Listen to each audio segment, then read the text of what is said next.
real business owners. Welcome back to the Real Business Owners Podcast. This is episode 53 with myself, Trevor Cowley. What's up? And Kale G. So today we're going to talk about, this episode is brought to you by Easier Accounting. I haven't said that in a hot minute. Yeah. So well, we got to highlight that it's our full first year too, man. For the podcast. First year's in the books. Yeah. So the first year of the Real Business Owners Podcast is brought to them or us or you by Easier Accounting and 60-Day Credit Repair. So now that we got our personal plug out of the way, we're going to jump into today's topic, which is how we deal with our personal finances and how we connect those to our long-term goals. Okay. Mm-hmm. So we had an individual reach out on direct message on Instagram and said, hey, would you do some financial advice or something like that? And I said, we can't do that because we're not financial advisors, right? There's some legalities there that, we don't want to cross that line. Legalities there if you are licensed. Yeah. you gotta step lightly with that topic. We ain't tell right? people what to do with their money. Yeah.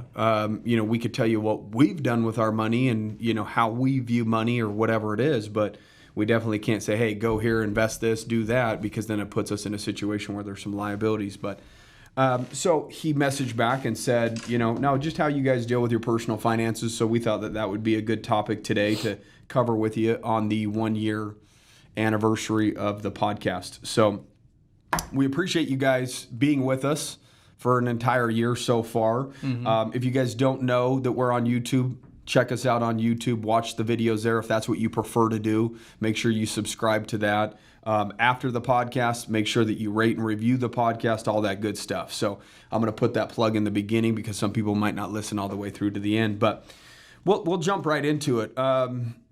Personal finances. I mean, this is a huge issue with a lot of people when they first come into money, right? They just think that money's going to always come in. That faucet's never going to turn off, right? Well, when shit's good. Yeah, right? That's what I'm saying. When the money first starts coming in, I think what happens is you work so hard for so little at the very beginning of entrepreneurship or starting a business, and then when it finally starts paying off, because of that hard work and that sacrifice you put in, you feel like it's okay to quickly start rewarding yourself for your efforts, which I totally understand and I get why people do it. Yeah. But I think that that's a very rookie mistake, right? There's plenty of information out there that says, the longer that you sacrifice, the greiter the reward, right? Sure. There's plenty of information out there like that. It's all in how you kind of flip it in your head too. Like, dude, when I bought stocks, I felt like that was a reward to myself. You know what I mean? So I was like, dude, true. Market's down. I want to, I want to throw some money, get it out there working for me when I buy investments. Yep. But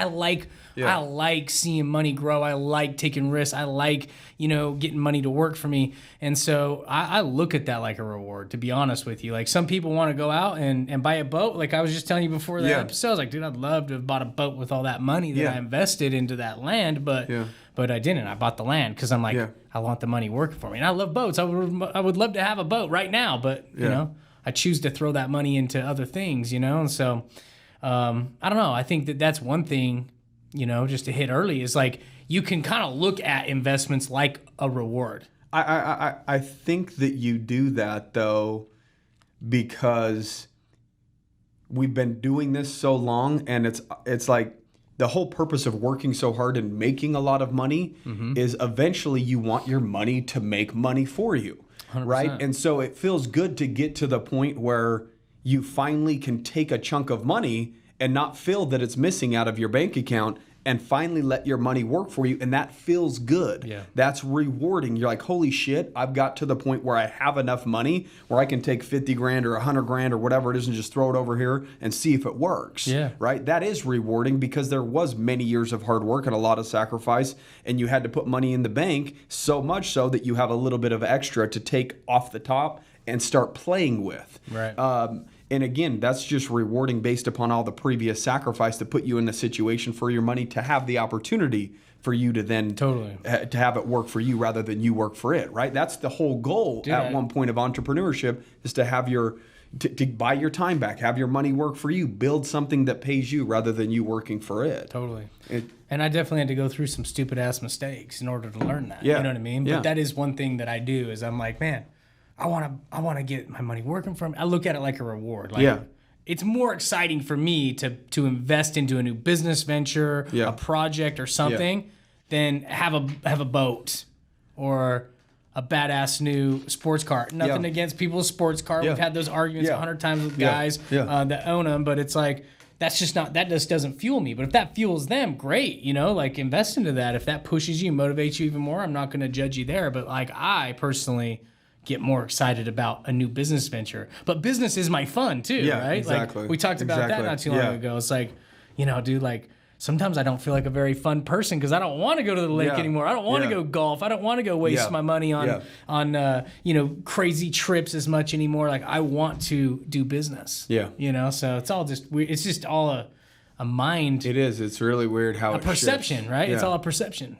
Well, at first you can't wait to make a bunch of money, and you have this idea of all the fun things that you're going to do when you have so much money coming in. And by the time that you're calloused and you've built a work ethic and businesses to the point where it's paying you enough to where you can have your money work for you, that's the new excitement, right? Because, the work that you put in was to get you to the point to where your money can make you money. And you're just like, oh man, this is actually fun now because you have other businesses keeping your lights on. So you're not worried about paying your month-to-month bills. So you can have fun now starting businesses. But the first business or second, it might not be that fun, right? Because you're trying to keep your lights on at home and with the business, right? And so, if you guys are at a point where you feel like, you don't really want to go out and do shit, that's completely normal too. I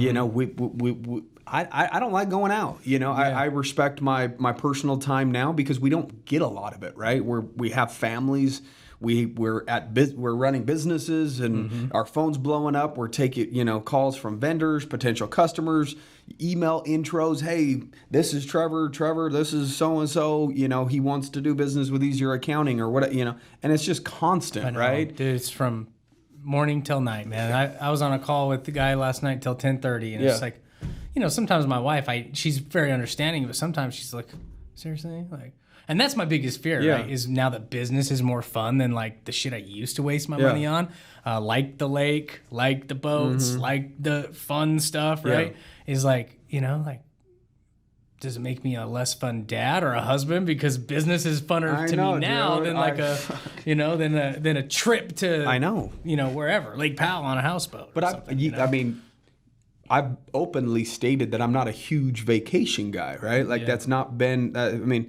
I love going to anywhere with a beach and relax, but the vacations that I absolutely hate are like New York or San Francisco. It's not Disneyland. Disneyland. Oh my God. Anywhere where there's a lot of people. That's the truth. Yeah. It's not like I don't like New York or don't like San Francisco because there are great parts about it, but I just don't like, walking up and down streets and playing the tourist card, right? Like seeing the statue, going here, doing that, and just walking and going on subways and this, that. I prefer my vacation.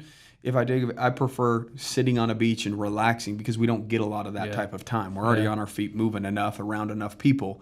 Then to go travel and have to do that as the vacation, I don't see it like that. It is. It's expensive, and really, I mean, you're investing into like memories and stuff at that point. I've had a great time on some of our family trips together, some of our family trips alone. So I'll always do those, but like I guess to kind of lead into personal finances, it's like, what's your budget? Like what are you doing to set aside money to get to work for you while you can still do those things as well? Like I had to go hardcore on my budget this year.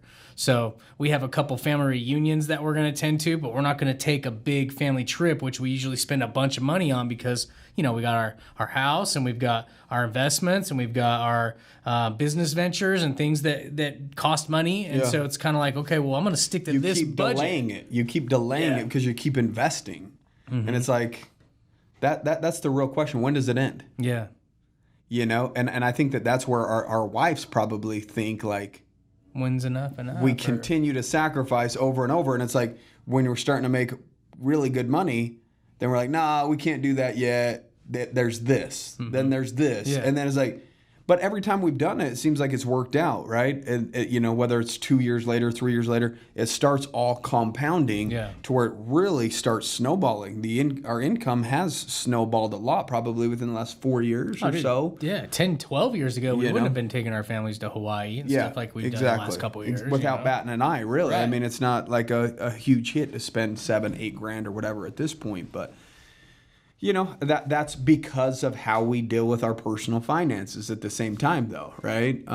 Because we've taken a back seat to a lot of the fun shit for so many different years, we can actually do fun shit without batting an eye anymore, right? And not saying that that's option one every single time. Investing into stocks, just as we both have recently done. I mean, probably combined between both of us, we're 150 grand into stocks, right? Just within the last couple months. And so, there's that. We've dabbled with, trying to make money with crypto. I put like 10 grand in that, and now it's down to 2. Quick tax deduction, we even did those company purchases on crypto. Ripple. Yeah. That shit's to tanked. The moon. Yeah. Everyone you kept saying, hey, I'm still holding on for dear life that something turns around and we ain't selling our Ripple. Yeah. So for the right price, for 20, I'll sell the $2,000 worth of Ripple that I got. I wonder what that's worth on the private market. If anybody wants to buy our Ripple, hit us up. But no, how we look at personal finances is a little bit different than most people. I mean, I viewed my personal finances based upon information that I took in based on other people's experiences. I've talked about this in a previous podcast where I've known people that have had a lot of money and I've watched them work themselves out of having a lot of money and they've found struggle again. But they had the perfect opportunity at an income level at one point to continue to invest so that they would never struggle again, but they failed to do that. Yeah. They got comfortable at 50 grand a month, coming in, started living a wonderful lifestyle, beautiful houses, paying for other people's shit. It's amazing how fast you can spend 50 grand a month. It's by the time you pay your taxes, by the time you do all that, and then you start taking care of people, living in, doing the vacations, there's, again, it can whittle away pretty quick. It does. And especially if it's only lasts. Here's the scary part about it is, you start making good money and then your lifestyle increases, then your overhead increases.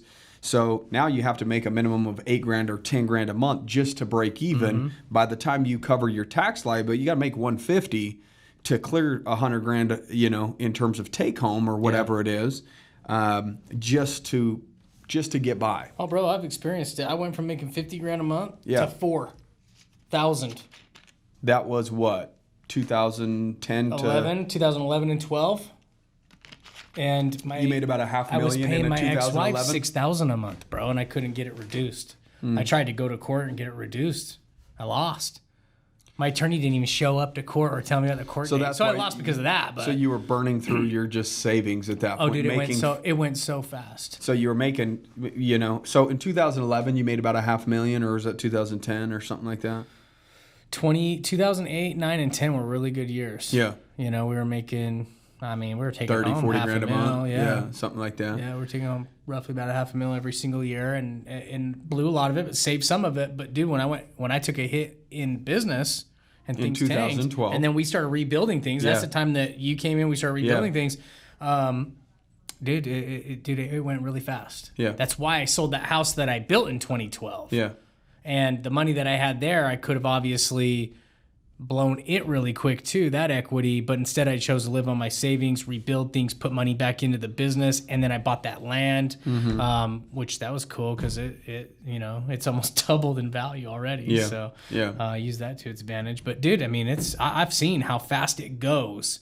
When you have to adjust your lifestyle really fast, and I don't want to have to do that again. Yeah. But at the same time, I have double fear, right? Like I have a fear of having too much money in the bank because then I'm just sitting on cash that's not working for me. Yeah. And then I have this fear of not having enough money in the bank in case we hit hard times again. Yeah. And so that's why I really like assets that pay monthly revenues. Like I want to build up not necessarily single family real estate investments, but I want to start getting into those multifamily investments because, dude, even in down markets, I saw apartment buildings were still full. People still had to pay rent. People still have to have a place to live. And so on top of businesses that we've put into that have worked out and that we've rebuilt, I'm glad I put money back into those, even though it was really hard.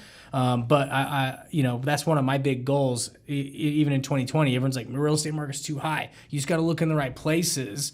And you got to be really smart about it. And there's also groups out there to look into as well where you can pool your money into real estate investments in equity positions. So those are things I'm looking at right now because I don't want to be sitting on too much money. And if anything ever does take a business downturn, I want to have things that are still paying me. Yeah. I want to have things that are paying me $10,000, $20,000, $30,000 a month, no matter what, whether business is on a high, a low, you know what I mean? There's always something to help you cover your monthly nut, no matter what. No matter what, right? Totally. It's like a teeter-totter, man. It's like business is up, maybe investments are down, but when business is down, hopefully investments are up, and you can kind of like still balance them out, right? That's the idea, and that's how we look up basically our personal finances is how can we live a good life, but at the same time not overextend ourselves, because we've seen what happens when people overextend themselves. My personal experience is my uncle that lived in beautiful houses and had all the nice things, and then watching him struggle now, and not making good money, it just made me realize that it just doesn't last forever. Yeah. Like, what's making you money today might not make you money in 10 years or 20 years. Yeah. In fact, most likely it won't. Right. Okay. And that should be a huge wake up call for a lot of people, that whatever income that you have now or whatever money your business is spitting off, that's a perfect opportunity for you to take that money to invest it into business number 2 or venture number 2 or real estate or whatever it is. Yeah. And again, here's the issue. A business gets to the point where somebody's making 10 grand a month off of it or 20 grand a month off of it. What do? They start rewarding themselves, and they're not thinking about 10 years down the road or 20 years down the road that what if this business does take a turn, or what if it's not? What if something happens and somebody innovates and my business is no longer needed anymore? You just never know what's going to happen, and you should always be on the offense in terms of like, I don't know what's going to happen, but I'm going to prepare and make sure and think that maybe this won't be around forever. So what can I do to create 2, 3, 4, 5 sources of income to put me in a situation where I have far more stability? Because how many times has one of our businesses not been making money while we're taking money from one business, and then that business 5 years later is no longer making money that was paying us and kept us afloat? Why another business is now making us a lot of money, right? And then we're rebuilding the business and changing and tweaking something else so that we can rebuild it. So hopefully we have bunch of money all coming in at one time. But there's been many times where we've lived off of one business while we're building our other stuff. Then that other stuff ends up paying us why that business dipped. Right. And if we wouldn't have done shit like that, we could be in a lot worse financial situation many times over the last 8 years. Well, we did that whole episode on the deals we've lost on. Oh, yeah. You know what I mean? Yeah. And so if people listen to that, they know that we've tried a lot of things that haven't worked, but we've stayed very committed to the things that were working. Yeah. We've had to jump back and put focus on the things that weren't and retweak them and get them back to working where they were. We've had to put the right people in place to help run those so that it doesn't happen again. And we've had to make large investments into that company. We invested $80,000 just for a new process. For a new process that really just education. That's all it was. It's not like we got. But did we have 80 grand with that company to really invest? We floated that shit, 60 of it on credit cards or 55 of it, something like that. Yeah. We asked, hey, will you take credit card? Yeah, sure. Cool. Let's do that then. Yeah.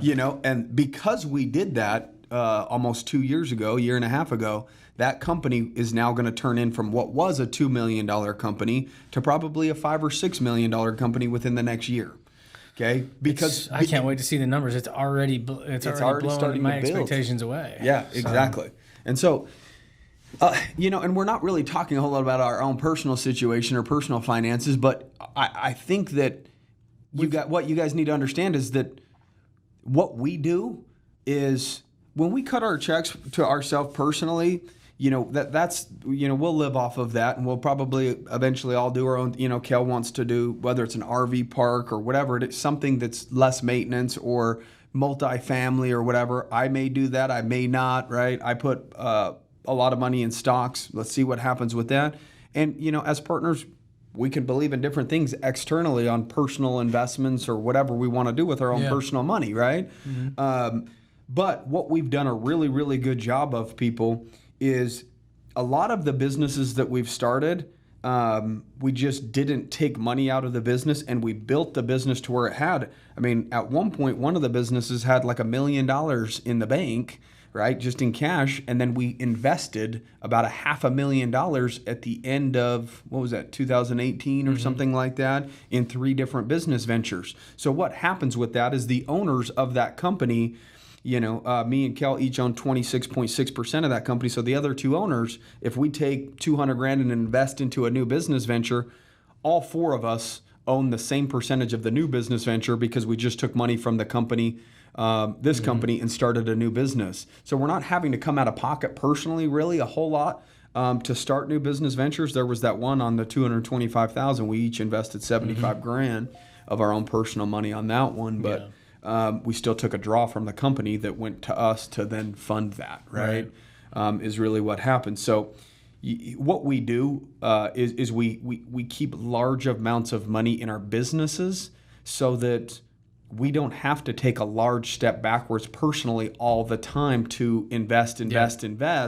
Our businesses are the ones that's building new businesses for us on the back of the revenue that company is bringing in. Well, even when we do take our personal draws every month or quarter, or whenever we decide to do them, depending on the company, it's we look at what the profit margins are, the bottom lines. We look at okay, what's in the bank account, what does the book show? We balance those out. We take a draw. Mm-hmm. We might take $100,000 a draw for a month out of one company. You know what I mean? And so.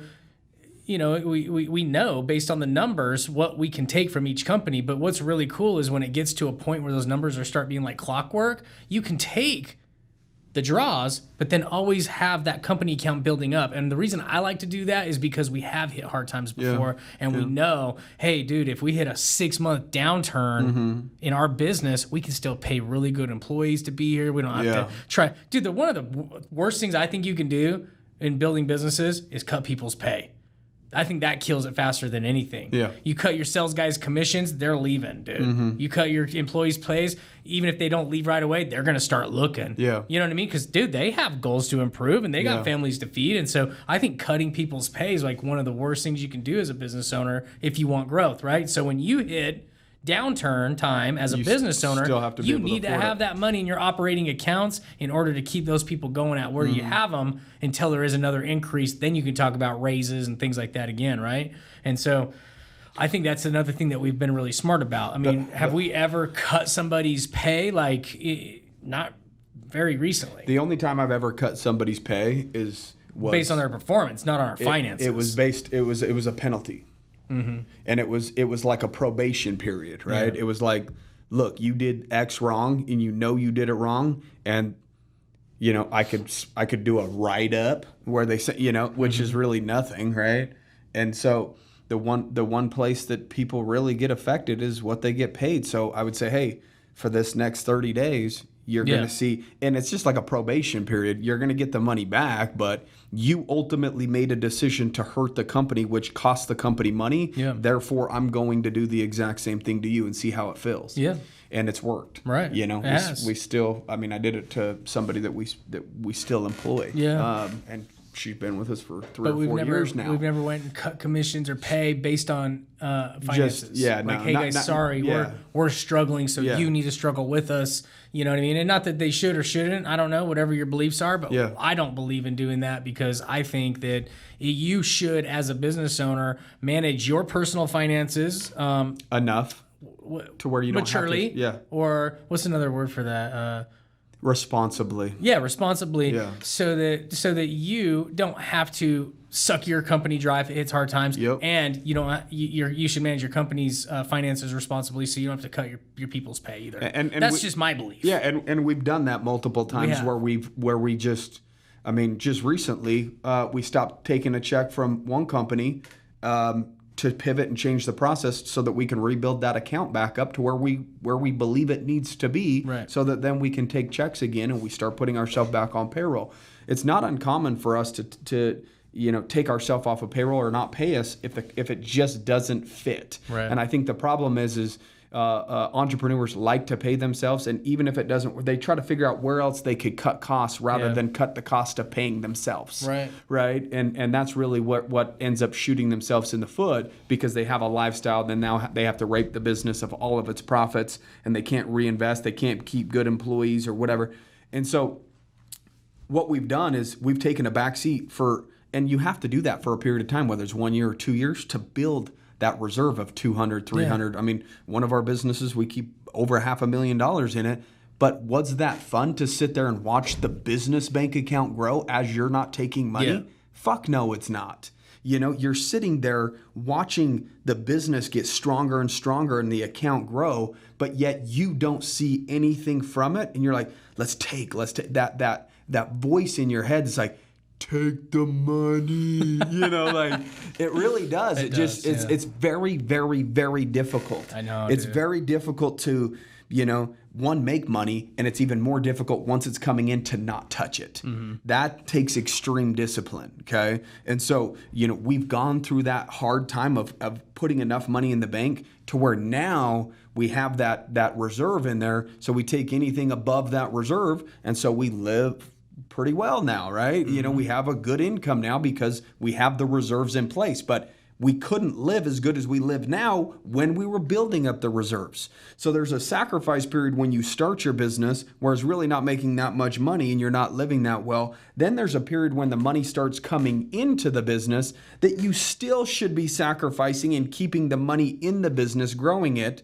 And then out here is when you start getting rewarded. So there's multiple sacrifices period, and I think people skip the sacrifice period when the money starts coming in. That's really where it's skipped. Dude. And that's where a lot of people could make some adjustments, tweaks, and changes so that when it's time to start taking big money personally, you can now start fattening up your accounts. So if the business ever did take a dip, like you talked about, you don't have to take money from the business. You have your reserve over here personally, plus the business's reserves, and you'll put yourself in a pretty good situation at that point. Yeah. And I think that we've done a good job, and it's been a long fucking road to get to where we're at right now. In terms of us being pretty comfortable financially, you're building a beautiful home. I just bought a lot for $500,000. There's all these wonderful things happening. You gotta put a beautiful home on that, man. Fuck. You spend that much money on the dirt, dude. You better have a... Yeah. I'll park a trailer on it probably for the next 3 years. I'm a house guy, though, dude. I geeked out on house plans, dude, for months before we picked ours, So I'm excited to see what you do. Who knows what the fuck. We'll see if I pull the trigger on it and start building sooner than later, but we'll see. I still haven't decided on that one. It's been fun, but dude, it has been a lot of work. I always wanted to build my own house, but I'll never do it again. This is it. This is going to be my last St. George home, dude. But if I build a second home or I buy a cabin or something, I'm either buying or I'm telling my builder, dude, do it all. So some of you guys might, just within the last few podcasts, if you watch it on YouTube or whatever, even the Instagram clips, you might think Kale's looking homeless a little bit lately because he's a little dirty or whatever. He's building a house. Yeah, I drive in straight. He goes from the site right in to record a podcast, back to the construction site. So Kale's not hurting at all financially. He's not sleeping under a bridge. He's building a house. So it's been good. There's been a lot of good takeaways from it, but I will never do it again. Yeah. Well, I won't ever do it again either. I framed for 6 months. That's all I can handle. But back to personal finances, guys, and long-term goals is, again, put money in the business so that the business is secure. When opportunities present themselves, potentially, if you have 200, 300 grand in your business bank account and there's an opportunity to invest 50 or 75 into a new business venture, you don't have to take a back seat personally and live any differently, because now you have the reserves. You invest with that company money. Venture 2, Venture 3, Venture 4, whatever it is, and your business is actually building other businesses and supporting other businesses so that you can eventually have multiple sources of income. But it goes back to, personally, some of the things that we've done. I drove Mitsubishi Lancer, for a little bit. Then I drove that Lincoln LS. It was like a $10,000 car for a little bit. Both of those vehicles didn't have air conditioning. And I drove those back to back, and that was like a 3-year period straight. I would never ride to lunch with you in those cars when you had them, dude. It was too hot. It was hot as shit, 110, dude. Cracking the window. Oh, dude, it feels like good AC when your body breaks the sweat and then you crack that window. Good ass blow dryer. Dude, your body's built perfect for human air conditioning, dude. It'll sweat and then roll the window down on the freeway and have it hit you, dude. It'll cool you off. Yeah. Get you uncomfortable. But the entire time that I was driving those vehicles, I was making over $100,000 a year. Yeah. You know, the question is you guys need to reflect internally. If you guys are making $120,000, $130,000 a year, would you be willing to drive a $3,000 to $10,000 vehicle that has no air conditioning and make those type of sacrifices so that at one day you can have a big office and have your own podcast that's doing well? You know, did I foresee that situation happening? Yeah. No. But I know for a fact that sacrifice will eventually show value at one point or another. Okay, I was a firm believer in that. I didn't know exactly how it would do it, but it did it. You know, and I still live in the same house that I bought 10 years ago. Could have bought a house 5 years ago that was much nicer than the house that I live in now. The truck that I drive now has been paid off for 7 years. It's crazy. You know? And dude, I mean, you've kept the truck nice, but dude, you've had that truck a long time. And believe me, there's plenty of times where I'm just like, should I do it? Should I pull the trigger on something nice? And I just keep pulling back. That's why your personal finances keep getting better and better, dude. Like, there's not many people that are willing to even go backwards too. Like when things just started getting good in 2014. Yeah. I had just bought that brand new $70,000 Duramax truck, and I'm just sitting there thinking, dude, why did I do this, man? And I ended up selling it and buying that old beat up 2006 Ford, which I still have. I used it to build my house, and I drove that for a couple years, dude, because I'm like, dude, I got to be putting more money away. And how much was the truck? It was like $13,000 or something like that. So get rid of the $70,000 truck. You have a good memory. You bought like a $13,000 cash. That way, they have a payment, higher insurance, all that stuff. Because I'm like, dude, I'm spending over $1,000 a month on this truck for what? Yeah. But it's not. I mean, you have the money to keep the truck. Yeah. It's not like you. But I wasn't ready to buy to have that. In my mind, I wasn't ready to have that, even though things were getting better, and I love Duramax trucks. Yeah. I was like, I'm just gonna drive this old beater Ford for a little longer. Fords aren't beaters, bro. That's where we disagree. You love the Duramax. I love Fords. Mine's a beater. But when I started traveling a lot for conventions and shit, I did go out and buy that Toyota Avalon. But I'm just not like a. But again, it's a Toyota car. Avalon, dude. Yeah. It ain't. It's not a freaking Rolls Royce. Yeah. You know, it's comfortable shit. It's nice as shit. It's got all the fancy stuff. But I'm like, that's a conservative buy. Yeah. Let's be real. Oh, dude, at your income level, that's a very conservative purchase. It's $40,000.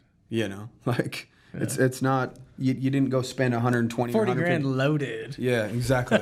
You know, but dude, I just like I'm not saying you shouldn't reward yourself with things that you want, because I think that's why you work. You should do it, but you should be willing to sacrifice a lot of things that you want to get where you were. I mean, every wealthy person that we know, really wealthy. Let's say you were like, do you just really want a boat? You can go out and buy your 23-foot wakeboard boat or whatever, but then these guys are a little bit older, that were a little bit wiser, that we try and learn from. They're like, fuck your little $100,000 boat, dude. I got $1 million yacht out here because I waited. Yeah. I got my money working for me before I started buying that shit. Well, what they do That's what we're doing, dude. Yeah, what they do is they're like, well, if I spend $100,000 on a boat, why don't I take that $100,000 and invest it here, invest it there? So all of the things that they want to do to reward themselves, again, they reward themselves by creating additional sources of income. Yeah. That's what the wealthy do. So if you want to reward yourself and you want to take care of you, the right thing to do is, instead of taking money and buying the new truck or getting the new boat or buying the new house a little too early, it's taking that money that you would have utilized to have things and buying investments. Things that will pay you, and then it gets to the point where you have enough things paying you that you would have used to buy something that would have been a depreciating asset.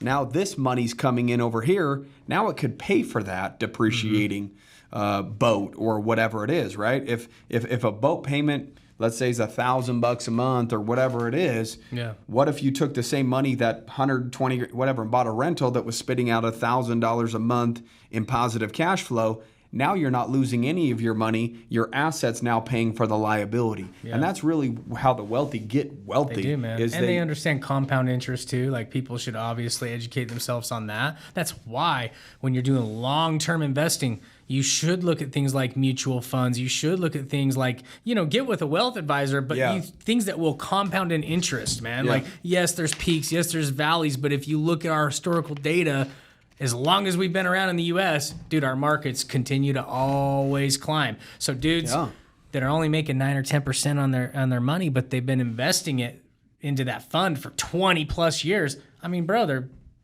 9% is paying them $60,000, $70,000, $80,000 a month. Well, eventually their interest makes interest. Yeah, that's what it is. Yeah, that's what compound interest is. Exactly. And so if for instance 1 year you made 10% return on $100,000, now you got $110,000. Yeah. Now you make 10% again. Is making interest, and then that interest make money. And now the $10,000 in interest made $1,000 the following year in interest. Yeah. And so now your interest is making interest, and that's really where it starts getting interesting. Yeah. And so I mean that is one thing that I do. Someone told me when we were doing the siding on our house, like, that looks exciting. Excite is that some is that dad exciting joke? Doing that siding? You're like, it's really exciting. Get the fuck off the job site.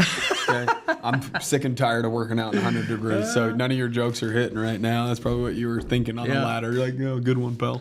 But when we talk about personal finances, those are my goals. I want multifamily. I want things like that are always going to pay, and build an equity and all that great stuff. But I do like having part of my portfolio with compound interest. I have mutual funds. I have whole life insurance plans. You and I have got stocks, and I'm looking at a lot of those as long-term gains. I mean, dude, look at Berkshire Hathaway. Yeah. Dude, it's almost $300,000 at their peak to get one share. Yeah. And people bought that shit back when it was $20 a share, $10 a share. You know what I mean? And so, I look at a lot of my investments as very long term. Like, this is a 20, 30-year investment. And you should have some of that. Well, dude, you should get with professionals and look at really good mutual funds. Yeah. And then you should have funds in the stock market. You know what I mean? Be like, dude, Amazon, it's whatever, $2,300 a share right now. Maybe that shit will be worth $23,000 a share in 10 years from now. You don't know, right? But I think that stuff. And I'm like, so I like to buy that stuff with my spare money versus, we don't go out to eat near as much anymore because I'm like, I want to buy more stocks. Yeah. We don't go on as many vacations because we wanted to build our dream home, so you got to look at all those things, right? Is where can I sacrifice to have the things that I really want that matter to me, and then what can I do to invest into things that are really going to pay dividends in the long term, and some really cool things in the short term as well, like building a new business, because that's higher risk. Yeah.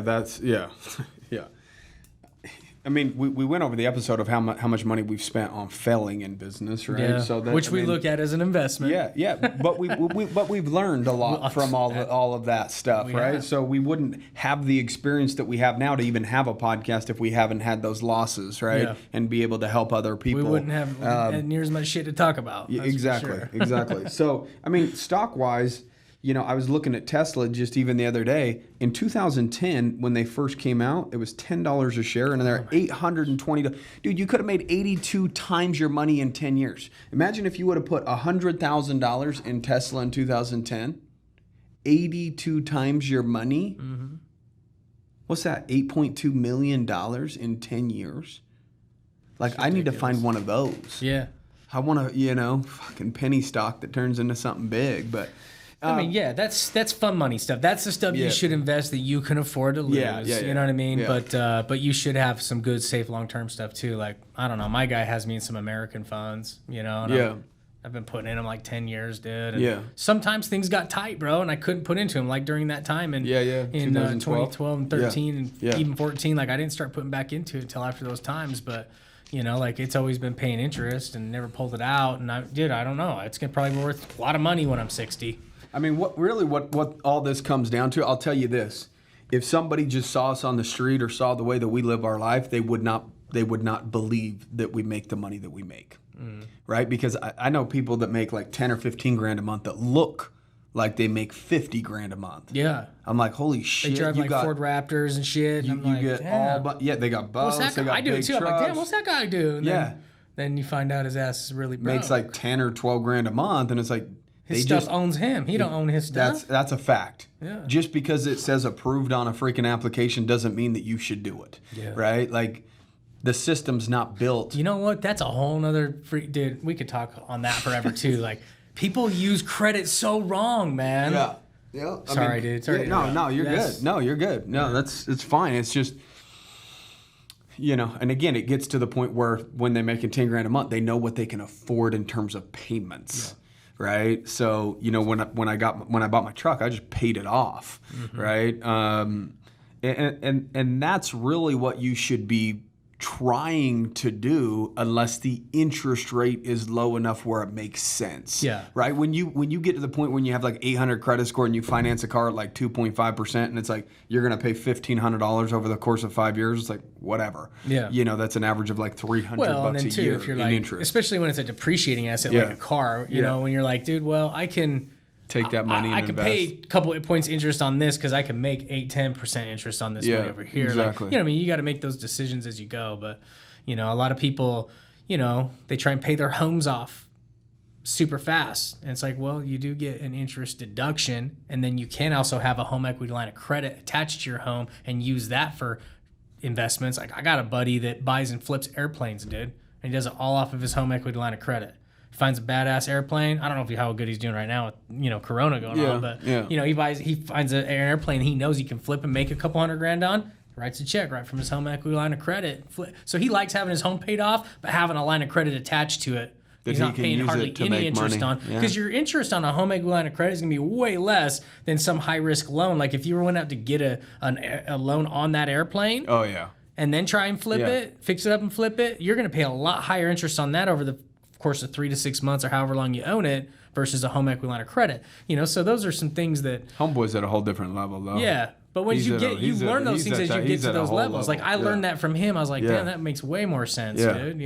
Like why would I want to go buy an airplane on 10% interest when I could just get my home equity line of credit at 3? Yeah, exactly. I don't know. There's all kinds of things, but people use credit totally wrong. If you can get approved for $100,000 from a bank for something, like don't go buy a freaking Ford Raptor. Yeah.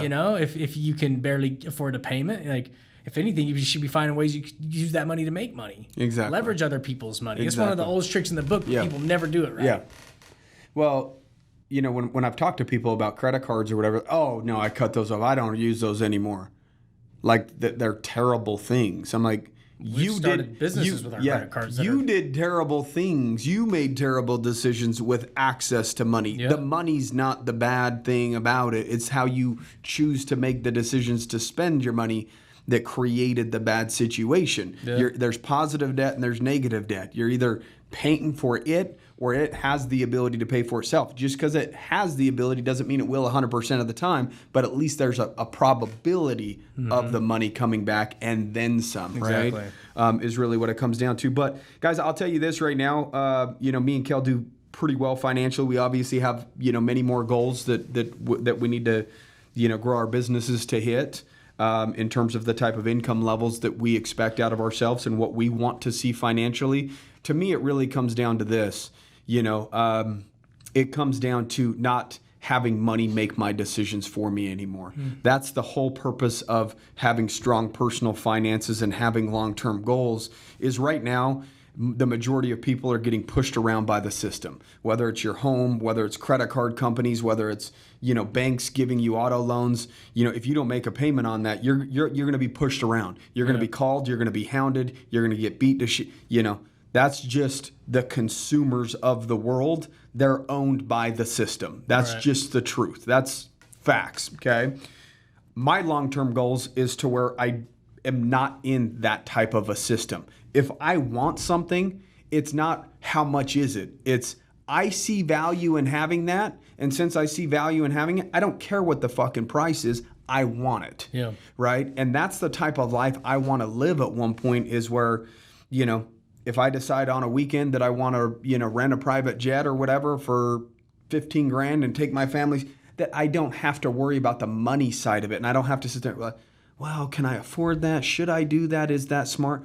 I want to be able to make dumb decisions with my money because I have dumb money. It's just silly the amount of money that I have coming in. That's the ultimate goal, right? And so what you need to do is start asking yourself, is this decision connecting me closer to my goal or taking me further away from my goal? And that's the balancing act that Kale was talking about earlier, is trying to figure out, one, how do you live a life and take care of your family to the point where they don't just absolutely hate you because you overly sacrifice, versus, overly rewarding yourself to the point to where now you're trapped in the system. And if your income ever dips, you're going to rape your business of all of its profits. And then you might go out of business based upon the lifestyle that you ultimately created when the times were good. Absolutely. And that's the balancing act that everybody needs to figure out for themselves.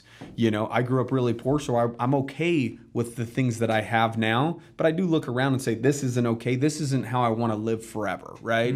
And so, I think my monthly outgo right now in terms of bills is like under $4,000 a month, right? And there's plenty of people that probably make $5,000 a month or $6,000 a month, $7,000 a month that have just as many bills as I have. But that's put me in a situation to where I can put a lot of money in the bank and feel that type of security where eventually the money doesn't make decisions for me anymore. We've done a lot of fun stuff where we rent, a beach house for $5,000 for 4 or 5 days with our families, and we can do that type of stuff without really having to worry about the money side of it, and we can just go enjoy it. Dude, after building this house, man, I can't wait to do that with you guys again. Dude. I need a vacation. Fuck. You and me both, bro. And I don't really like vacations, so me saying that I need one we haven't been on one for a while, dude. We're about due. God damn. We've had them babies, Yeah. So. The anchor babies. Here's the thing, dude.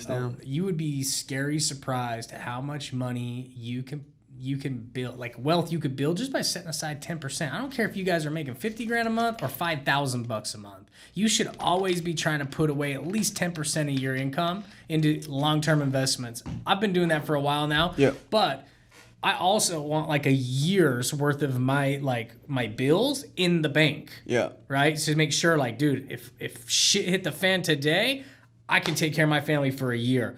I've got more than a year set aside, and I don't like the feeling of that either. Yeah. So I've been putting away like 30, 40% of my income into investments, right? Yeah. And so, but you guys should always be putting away 10%. Seriously. I'll tell you guys this right now. This is a fact, and you might roll your fucking eyes at it, whatever. You could take this to heart if you want, or you can just brush it off if you want. But this is a fact. If you live paycheck to paycheck on $50,000, $60,000, $70,000 a year, you will live paycheck to paycheck on $150,000 a year. It's called muscle memory. Yeah. You're so used to whatever's coming in that you spend it. Yeah. I've seen this shit happen over and over and over. There's also people that make 40, 50, 60, 70 grand that are able to save money. When I met my wife, she had money in the bank and she was only making like 12 or 13 bucks an hour, but she had like 12 or 15 grand in the bank. She's a little saver. She's just very, and again, that carried over to me because I wasn't a saver at one point, and then she turned me into being a saver. But she wasn't making a lot of money, but yet she was able to save, right? So, but then there was me when I met her that was making way more money than her that had far less money because I was so used to having that money come in and I would blow it. Okay. So I'm not saying it can't change, but usually the change happens when somebody else comes into the picture, like a wife, and helps you, tighten some bolts, right? Ours is a little bit flipped. My wife came in living paycheck to paycheck to the max, and we got her car was almost paid off. I said, we're paying that car off, and then you're going to invest into this fund over here. It was an IUL. Yeah. $250 a month. Yeah. Just like you were paying that car payment. Just expect that. When we first got serious in a relationship, moved in together and all that stuff, I'm like, we have a kid now together. So I wanted her to have an insurance policy. I didn't want just a term. I wanted her to have like a whole life plan or whatever. So I could get her up an IUL. I said, just treat it like that bill every month. Just pay it. Because she is adamant on working, right? So I'm like, okay, cool. You're gonna work, but you're gonna put some money away too. Yeah. And so she pays her bill every month. She looks at it like a bill. And you find a way to make your $200 cell phone payment every month, right? Why can't you find a way to make your future payment now. I think somebody said one time, like, if the government just all of a sudden increased taxes by 10%, you would have no choice but to pay it. Yeah. And you would figure out a way to make it work. Yeah. Right? And so you're basically taxing yourself, so to speak, or holding yourself accountable. But it's a fact, I've seen people that have made, little income, live paycheck to paycheck, and as their income goes up, their house gets larger, their cars get nicer, their trips get nicer, they buy boats and they do all that. And again, there is a place for all that, but it's not immediate. Again, there's still sacrifice periods that you have to go through so that you can enjoy those things rather than being tied down to those things or having those things own you, so to speak, right? To where you can barely afford your boat payment and your truck payment. Why have a bunch of cool shit if it's just going to stress you out, right? Well, if you start an investment fund and you treat it like a bill, you won't go buy like, say you make $4,000 a month, and you're like, oh, I have $400 a month bill into my investment, my future, my mutual funds, my whatever, IULs, whatever it is. Well, now you treat that like your bill psychologically. You don't see an extra $400 a month now to where you could go buy that boat or that fancier car, right? So when your income increases, and then that 10% increases into your investments, and then there's still money there left beyond, you really want to reward yourself with something like a fancier car, well, then you can maybe do that, right? But that's how you would do it, is psychologically you shift that to looking at your 10% like it's part of your bills that you have to pay versus the things that you want. I think people struggle with that because you got to have a little discipline, man. That's really what everything comes down to. Mm-hmm. If you want fucking shit in life, like good shit, good health, good finances, you have to be disciplined. That's just the truth. If you are an individual that's so used to rewarding yourself, you won't have good finances. You won't be in good physical shit, in shape. Like, that's just the truth of the matter. Everything comes down to discipline. The more disciplined you are, the more freedom that you'll have later, and that's a known fact. So, right. I think we beat up the topic pretty good. Yeah. You think so? Hopefully. Hopefully some beat up enough to where it resonates with them. I think it's a very valuable lesson, man. Like, and you know what, dude? Like, you learn from your uncle. I've learned from my aunt and uncle. Yeah. We've learned from people that have had great things, lost it all. Like, you guys should all be paying attention as well to the people around you. If you've got that rich uncle or aunt, you've got that, that business owner that you worked for that lost it all. Like, dude, make adjustments in your life. Learn from other people. You probably have some people. Like, I even asked this in one of my stage presentations. I'm like, how many of you people, by raise a hand, in here have a loved one, aunt, uncle, mother, grandparent that still has to work? They have to still go to work. They're 60, 70, 80 years old. Mm-hmm. What are you learning from them? One of the best things you could do is go sit down and talk to them, ask them what they would have done different. Yep. And your asses will probably start investing today before it's too late. So true. So Learn from other people's mistakes. Yeah. Because it's super, super painful to learn from your own, and, I feel like I've done a good job of learning from, somebody else's mistakes. I've never put myself into I've never overextended myself. I've known you since you was 18, dude. I know where you came from. Like, you've made a lot of shifts, dude. We both have. Yeah. And that's really what it's come down to. We've been willing to learn from other people, our mistakes, and other people's mistakes. We really have. And dude, when I asked that question, it was at the D2D con. I think 90% of the room raised their hand. I think so, too. They had those influences in their life. And it's like, well, you better be learning from them. Everybody knows somebody that's struggling in their elderly years. The majority of elderly people are living off of Social Security and just kind of barely getting by. Mm-hmm. I firmly believe that if somebody really just sacrifices 10 years or 15 years, legit just straight sacrifice and don't reward themselves too great with inside that time frame, you can do some incredible things. But on year 3 or 4, when you start rewarding yourself, you're taking from that year 10 or 15 where the incredible could have happened, but it's just not going to happen anymore. I'm going to say 95% of the mega wealthy you talk to did that. Yeah. I mean, unless they're like the prince of Saudi Arabia and they just inherited that shit. Well, I remember, there was a Prada Homes house here. And Prada Homes, if you guys don't know Utah, I mean, it's where some of the nicest houses get built, and you get to walk through it and just check out how these rich people live. And who built it and, all that stuff. And there was one guy, somebody was like talking, man, how did you get all this stuff? And he was just a pilot. I'm not saying just a pilot, but they don't make like hundreds of high paid pilots, $250,000 a year. I think he, 80 to 100 grand a year, commercial pilot, whatever it is, right? And so that's a good setup for the future. Not rewarding himself to live that 6-figure life immediately. And he had the most beautiful house. And they said, how did you do it? And he just said the old saying, like, I was willing to live like other people weren't so that I can now live like other people can't. And I did that for a long enough period of time to where now I have this. Yeah.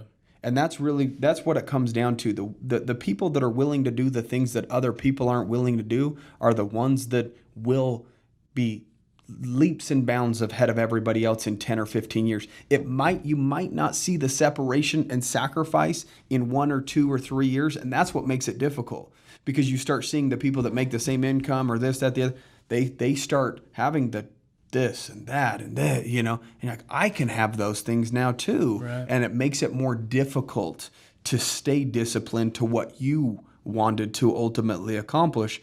But in 10 years or 15 years, that's where the separation ultimately will show itself in terms of who's living what life, right? Right. And so that guy was a prime example of that. And that's like seared into my head too, that my uncle's situation, that guy's situation. He did it off a low 6-figure income. If even 6 figures. Right. It could have been 80, 90 grand, and again, I'm not saying that that's a bad income or anything like that, but again, that's a perfect setup for something wonderful, provided you sacrifice for 10 years, 15, 20 years, or whatever it is. I think that's the only thing that's missing in today's society is sacrifice, because it's just instant gratification. Everything that we do, we open our phones, we do this, we do that. Everything's at our disposal. If the TV doesn't turn on and is downloading or whatever, if you have like Apple TV, you get frustrated. Right. When we grew up on dial-up and shit, like when we used to print on our old computers, it was like one piece of paper took so long. Yeah, it took forever. Yeah. And that old AOL dial-up noise. Yeah. Oh my God. Now it drives people crazy. They go to the insane asylum over here, and when before it was like, yeah, we're getting connected, So, but again, because of instant gratification, people don't. They're just everything's more now. Yeah. Man, I want that car. I'm going to go get it. Or I want that. I'm going to go get it. Yeah. Right. And I think that's what puts people in a bad situation. But I'll go ahead and read the review for the end of the episode. This is, again, on Apple Podcasts or iTunes Podcast. The top, it just says the goats. I guess we're the goats. Nice. We're trying to get there anyways. So, every single episode has an insane amount of value. I'm literally growing with the real business owners with every episode, and aligns perfectly with what I'm going through. These guys are real as fuck, and it just says AF, but I decided to enunciate. You gotta throw it out again. And just giving away free value. Love my Wednesdays so much more now. That's badass, dude. Yeah, I love great it. review. We appreciate that. So we hope you guys got value out of... another challenge. Oh, yeah. Oh, yeah. We got the challenge. Huh. You got to challenge me now. That's my turn to challenge? Yeah.